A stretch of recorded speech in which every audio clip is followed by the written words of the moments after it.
A pesar que sabemos que Jesús es nuestro Salvador, sanador, proveedor y mucho más, y que deberíamos mirar a Él en cada una de nuestras dificultades o enfermedades, no siempre lo hacemos, ¿verdad? En la actualidad hay muchos que están pasando por situaciones sumamente críticas, como pueden ser la pérdida de la fuente laboral por causa de la pandemia, la pérdida repentina de todos los bienes y posesiones a raíz de una inundación, la destrucción completa del techo de la casa por una tormenta de granizo y cosas semejantes que suceden con una frecuencia hasta ahora casi inimaginable. Cuando alguien está atravesando una situación de semejante envergadura, no se le hace nada fácil poner simplemente sus ojos en Jesús y quedarse tranquilo, ¿cierto?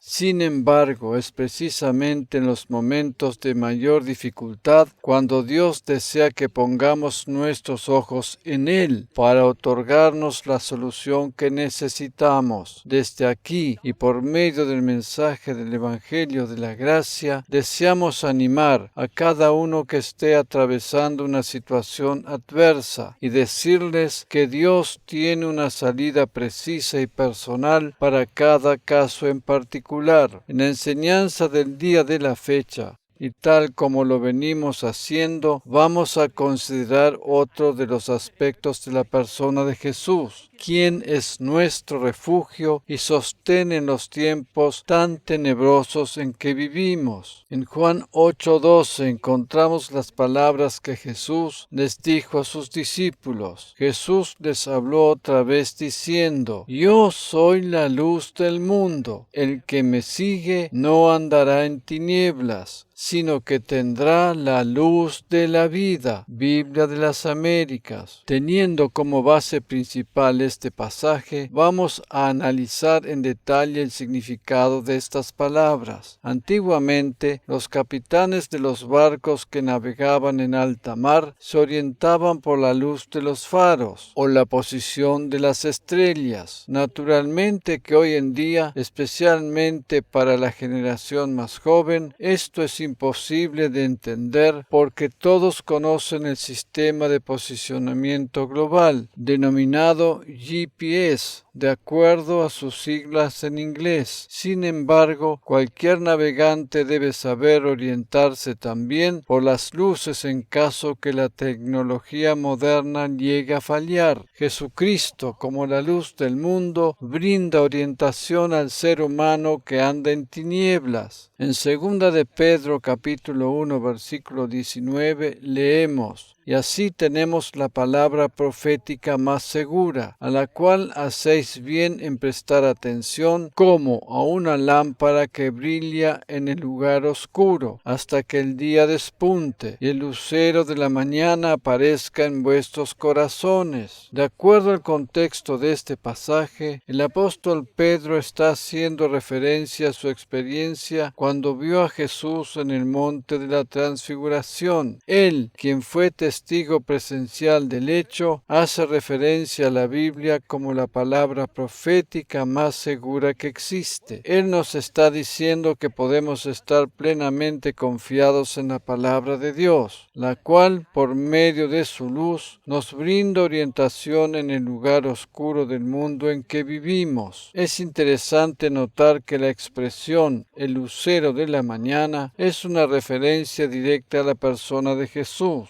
En el último capítulo del libro de Apocalipsis, Jesús mismo hace mención de esto. Lo leemos en Apocalipsis capítulo 22, versículo 16. Yo, Jesús, he enviado a mi ángel a fin de daros testimonio de estas cosas para las iglesias. Yo, la raíz y la descendencia de David, el lucero resplandeciente de la mañana. Biblia de las Américas. Jesús es el faro que ilumina ilumina en la oscuridad, mora dentro de nuestros corazones por medio del Espíritu Santo. Mientras preparaba esta predicación me hice la siguiente pregunta: ¿por qué razón Jesús se denomina a sí mismo como la luz? El Señor me dio respuesta, pero yo necesité bastante tiempo para comprenderla en su totalidad. Una de las razones fue que sin luz no hay vida. Eso me resultó relativamente fácil de comprender porque Él mismo dijo que es el camino, la verdad y la vida. Esto lo encontramos en Juan capítulo 14, versículo 6. Pero me di cuenta al mismo tiempo que la relación entre la luz y la vida encerraba una profundidad mucho más grande de lo que yo podía ver a simple vista. Mientras meditaba sobre esto, vino a mi mente el proceso de fotosintesis de las plantas. La fotosintesis de las plantas es un proceso natural de importancia fundamental para nuestra sobrevivencia, pues en ese proceso la planta genera un desecho que expulsa a través de sus hojas, y este desecho es el oxígeno, fundamental para la vida de la mayoría de los seres vivientes del planeta. Ese proceso generador de vida tiene relación directa con la luz solar. Esta relación entre la vida y la luz ya estaba presente en el momento de la creación. En Génesis capítulo 1, versículos 1 al 5, leemos: En el principio creó Dios los cielos y la tierra estaba sin orden y vacía, y las tinieblas cubrían la superficie del abismo, y el Espíritu de Dios se movía sobre la superficie de las aguas. Entonces dijo Dios: sea la luz, y hubo luz. Y vio Dios que la luz era buena, y separó Dios la luz de las tinieblas, y llamó Dios a la luz día, y a las tinieblas llamó noche. Y fue la tarde, y fue la mañana, un día. Esto quiere decir el día primero, Biblia de las Américas. Es interesante notar que en el hebreo original el versículo 1 consiste de 6 palabras, y en el medio de ellas aparecen las letras Aleph Taf, o como suele decirse también en español, Aleph Tau, las cuales son la primera y la última del alfabeto y representan a la persona de Jesús, quien tuvo una parte activa en la creación. Él mismo dijo: yo soy el primero y el último. En Apocalipsis 22, versículo 13, leemos sus palabras: yo soy el alfa y la omega, el primero y el último, el principio y el fin. Cabe recordar que el Nuevo Testamento fue escrito en idioma griego. Por tanto, las letras alfa y omega, primera y última de dicho alfabeto, corresponden a Aleph y Taf, o Tau, la primera y la última del alfabeto hebreo. Aleph Taf o Aleph Tau es la signatura de Jesús. Otra cosa muy interesante en el pasaje de Génesis es que estas dos letras hebreas aparecen también antes de la palabra luz en el versículo 4. Esta luz no tiene que ver con el sol, ya que éste fue creado más tarde. Para poder comprender mejor lo que estoy tratando de decir, vamos a observar el siguiente gráfico, donde vemos en forma detallada y sintética cada uno de los 7 días de la creación, con la correspondiente mención de las letras Aleph y Taf o Tau de acuerdo al texto original en hebreo. El primer día Dios dijo: sea la luz, y con ello irrumpió con su gloria en la oscuridad reinante. Ver Apocalipsis 21-23.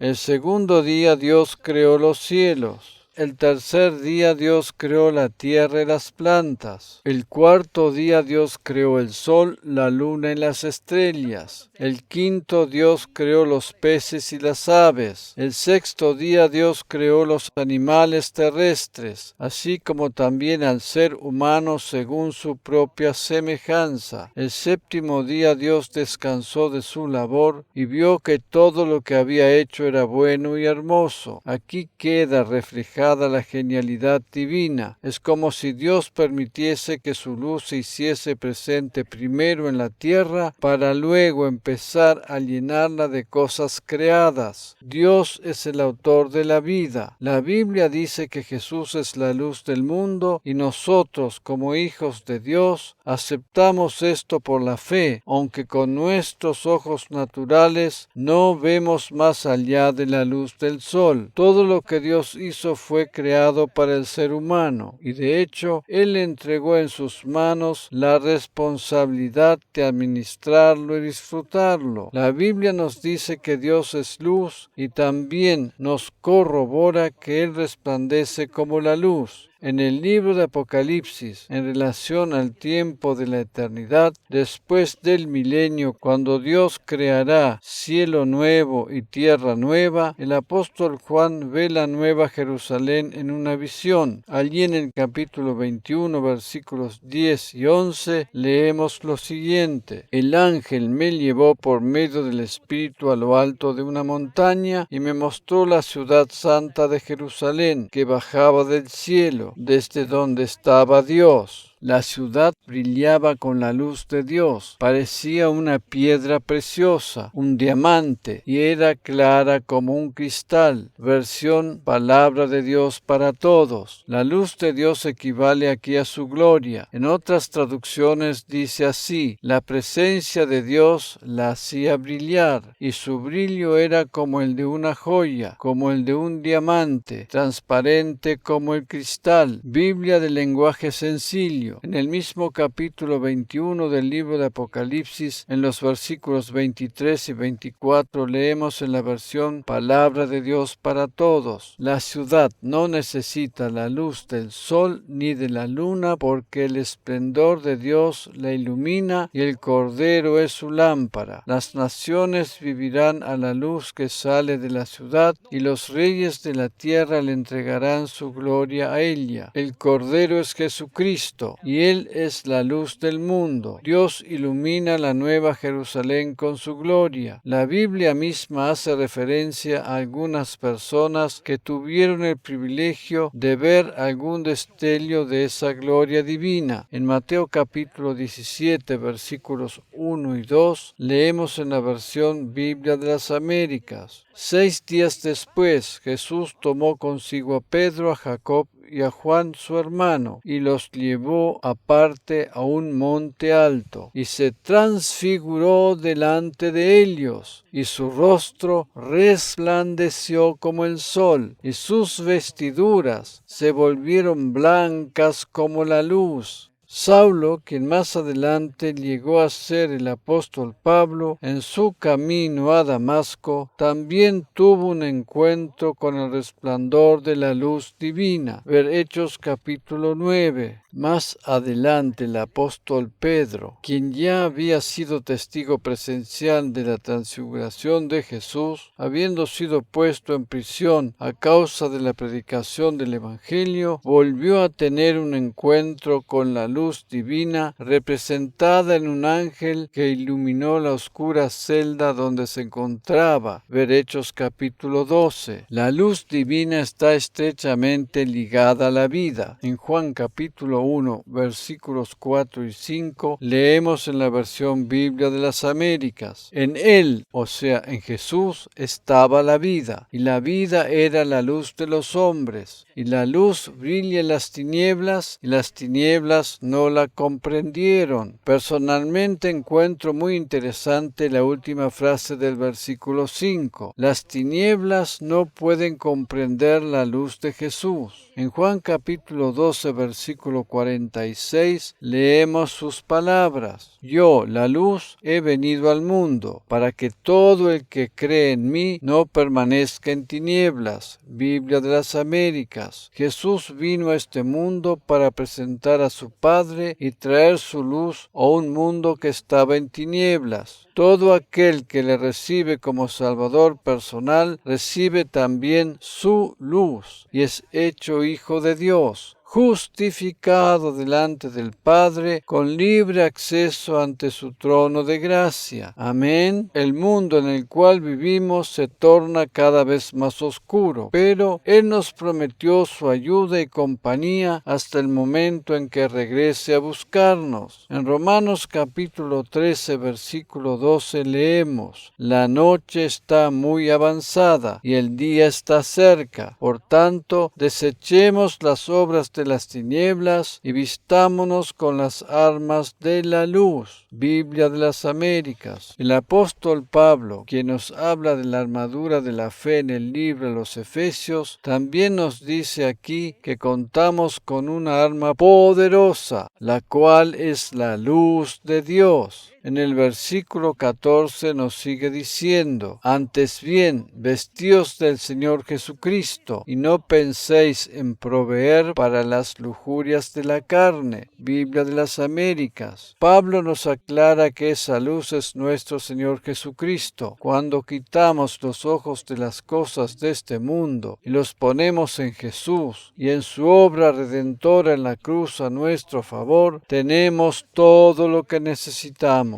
Como dije al principio, Jesús es nuestro Salvador, nuestro sanador, nuestra vida, nuestro proveedor, nuestra paz, nuestra fortaleza, nuestra sabiduría, nuestro guía, nuestro consejero, nuestro consolador, y podríamos seguir enumerando. Él es todo lo que necesitamos en esta vida. Amén. Aleluya. Es posible que alguna persona que escucha estas palabras por primera vez se dé cuenta que necesita la luz de Jesús porque no desea seguir viviendo en las tinieblas. Si es así, te invito a aprovechar esta oportunidad para recibir a Jesús como tu Salvador personal. Dios Padre, Jesús su Hijo y el Espíritu Santo se alegran cuando alguien toma esta decisión, y la Biblia dice que hay una fiesta en los cielos cuando un pecador acepta la salvación eterna. Jesús, por medio de su obra redentora en la cruz, hizo posible el acceso a todas las bendiciones divinas. Ellas están gratuitamente a disposición de todo aquel que desee recibirlas, y son completamente inmerecidas. Solo están condicionadas, si lo podríamos decir así, a la decisión del ser humano. La salvación eterna es completamente gratuita y se recibe solamente por la fe. Por tanto, para todos aquellos que deseen tomar esa decisión, voy a guiarlos en una sencilla oración. Amado Padre Celestial, gracias por haber enviado a tu Hijo al mundo para que todo aquel que acepte por la fe tu obra redentora a su favor pueda tener acceso directo a tu presencia. Jesús, te agradezco porque en la cruz has pagado toda la deuda del pecado que me separaba de Dios. Creo que tú eres el Hijo de Dios y recibo el perdón de todos mis pecados. Recibo por la fe tu luz y tu verdad. Guía mi vida desde ahora en adelante. Amén.